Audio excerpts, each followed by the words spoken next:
From potentially never seeing the light of day to now breaking every gaming record, without a doubt one of the most anticipated games of this year, but at the same time, one that decided the fate of a whole franchise.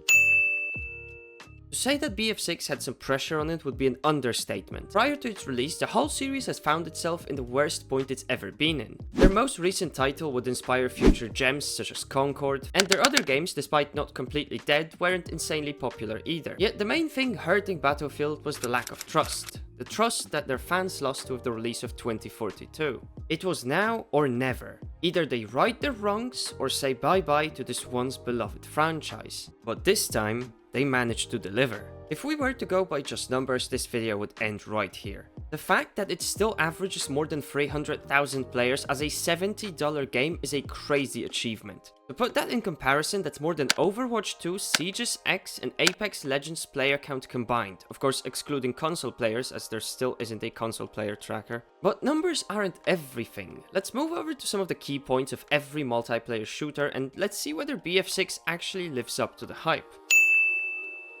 The maps leave a lot to be said, both negative and positive. For starters, many people, including me, think that they are way too small. There are 10 maps in total, including the newest one that just got added, making the distribution equal. Yet despite how I called them, the bigger maps pale in comparison to something like Rogue Transmission from BF4. There's only one map that I'd say somewhere resembles what we should have gotten, and that's Operation Firestorm, purely basing it off of size. They did try and give us some sort of compensation, as every map has at least one long line of sight, which for the bigger ones means from one spawn to the other. But jokes aside, they are pretty well designed for what they are. Every map has multiple unique choke points that each has plenty of potential ways to flank your enemies. Also, the destructible environment is a great shift in dynamic, allowing for new playstyles to take over as the game progresses. And honestly, none of the maps seem to be favoring a certain side. Okay, maybe Liberation Peak and the hemorrhoids that are turrets on E. I think that the smaller maps are actually pretty well designed and pretty fun to play on. The problem arrives when we take a look at the larger ones, and all of them have the same few issues. Snipers and tanks sniping you across the map, a lot, and I mean a lot, of open space between objectives. And if I remember correctly, on the newest map you could even shoot down enemy aircraft from your own spawn before it managed to fly up, because the sightlines were just so insanely fucked. All these problems got one simple solution: cover. I might not be a game designer or a game developer, but I think adding some huge ass cover would fix a lot of these issues, and I want to take Blackwell Fields as a great example for that. This is an oil digging site. Why not add some huge factory or refinery in the middle? Just make it multiple stories tall, add some giant hangar, move points C and D to its respective ends, and boom, problem solved. Who cares if it's realistic or not? If you already added some non-existing guns, then why can't we have some non-existing maps? It doesn't have to be a flying island, just some slight tweaks to already existing POIs. And it might be my bias, but I'd rather play on an unrealistic map than the unfun dog shit that is the current version of Blackwell Fields. Vehicles have been a pretty controversial topic, and more so one type of vehicle, that being the tanks. People call them super underpowered, which do I say?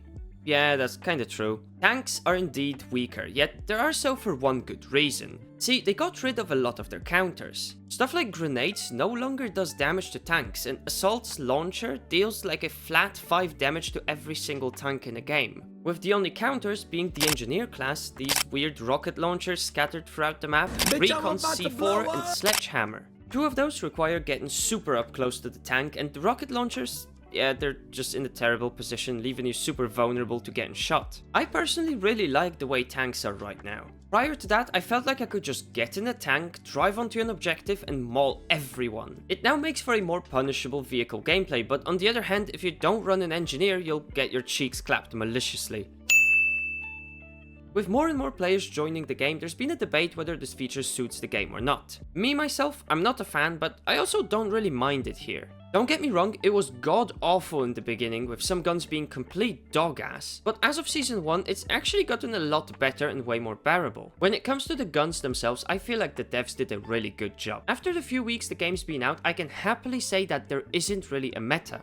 Sure, the M4A1 is a good gun, yet right now I don't see it anywhere as much as I used to on the first few days of release. Its case was simple: the M4 was just so much better than every other starter weapon that it wasn't even close. But as players started to unlock more and more guns, they began swapping to something else. This makes the game feel so fresh to me. I genuinely found myself swapping to a different weapon every game as I'm just in love with the balancing. In the footage you see on screen, I got almost 60 kills with a gun I played like 3 games with. I had similar ones playing with only a sniper, a shotgun. Hell, I was doing the 100 grenade launcher kills and got 30 kills in one game. There is although one exception that I can't just skip, and that is the incendiary shotgun. Not only is the damage awful as you can stand right in front of someone and hit them for 20, but the fire damage doesn't even count towards the 5000 damage challenge. Did I say that you can also set yourself on fire with it?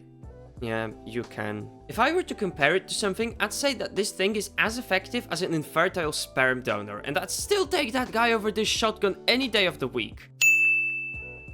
Don't get me wrong, the game looks absolutely stunning visually, yet the lighting is pretty questionable at times. All it takes is a darker map, one wrong glance in the sun's direction and your next Halloween costume will be Stevie Wonder. There is although a certain type of lighting that I absolutely love, and it has to do something with the attachments. See, this game's lasers and flashlights are some of the best there are in all of modern gaming. Up until now, both of those attachments have only provided a minor hipfire accuracy buff, with the downside of revealing your position to the whole planet. Here on the other hand, they have been given a blinding property. The lasers emit this low glare that slightly obscures vision, making it a bit harder for the enemies to focus on their target. And the flashlight...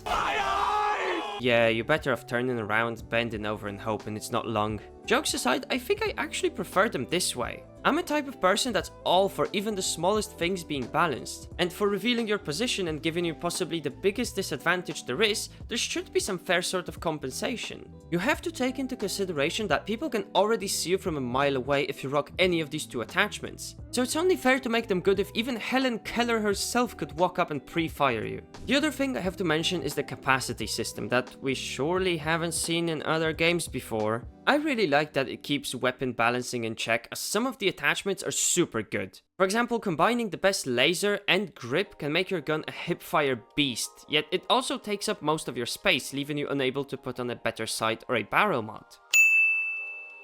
I could go as far as to say that this game got the classes almost perfectly, only getting topped by BF1 and its unique loadouts for tanks and aircraft. They not only cooked with the new gadgets they added, but also with the redistribution of old ones across different classes. First and foremost, the ladder. God, I love you so much. This might be the single best thing about this whole game. The sheer potential of it is sky high. And the best part is that every map is designed in a way that you can climb to almost any accessible high ground using it. Next up, I got my boy the Res Beacon, and oh my god, I am thankful that they finally removed it from the Recon class. Before, you used to have one of those rats stealing helis, flying to some impossible spot and then infinitely spawning up there until they either got kicked for inactivity, or after you invested a whole ass aircraft to get rid of them. Whichever option you chose, it was just super frustrating going against it. Yet now, it has been moved to the Assault class, giving it a much more aggressive use. Oh, and also it now breaks when the owner spawns on it, forcing you to either hold it and risk getting killed and losing your good position, or place it down again in the same place and not be able to get a potential better spot later.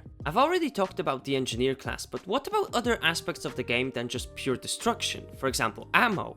See, in BF6 they removed the ability to pick up ammo from dead bodies, meaning that the only way for you to restock is to either swap classes with someone you've just killed, or have the stars align in the perfect combination so that your medic throws down an ammo crate. This adds so much more significance to the classes you pick that I haven't really felt in previous titles, especially 2042. The Battle Royale. Probably the most controversial thing from the entire game. I personally like it, yet I do have to admit that it feels super similar to Warzone on release. There's some very nice features in it. One of them is how the zone works. That thing seems like it's closing all the time. Oh yeah, and it insta-kills you, by the way. I can't say how much I love this, as I just know that without it, it would be the most boring and camper-infested Battle Royale ever. That constant pressure forces everyone to be on the move, and if you're just a little too late, oh, you're gone. Another thing that I really like is the second chance system, which serves as another life. If you die early on into the game, you'll respawn after a short delay. It does, in fact, get turned off later into the match, so better be careful and watch out for the "No more second chances" voice line. Now or never. This is for keeps. Outside of that, we have more stuff we already had in Warzone, like missions, bounties, and custom loadout drops. Which A, nobody plays BR games for missions, and B, the guns are so well balanced that you can literally ignore loadout drops and just do fine with ground loot. As someone who doesn't make money off of YouTube and doesn't have a room that looks like an RGB diarrhea, this game's optimization was a dream. I don't think I had a single performance issue since I first booted up the game. And before some of you say that I got some cracked out quantum PC in my room, there's this TikTok of a guy running BF6 on a GTX 1650, and let me just show you how it went.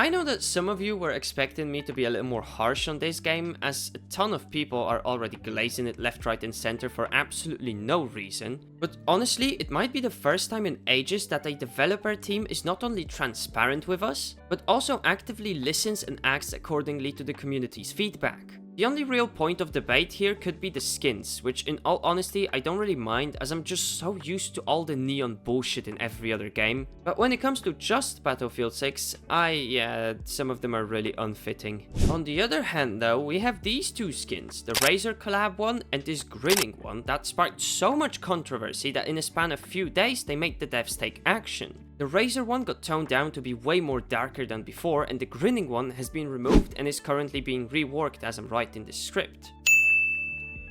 I do see a very bright future for this game, but also for the whole industry. With the ginormous amount of people playing every day, it's a huge chance that it might become a standard for them to have a responsive developer team and not being shoved microtransactions down their throats. So if only greed doesn't consume the studio and they keep listening to the community, we should be fine. Content-wise, the only thing I could ask for are more larger maps, but it's only been one season, so we haven't really gotten an actual taste for what they can deliver yet. I think that Battlefield 6 does live up to the hype, not only gameplay-wise, but also thanks to the developers putting in great work. Let me know how you feel about my takes in the comments, I'm super happy to discuss them in my free time. Other than that, thank you so much for watching and have a good one. Bye bye!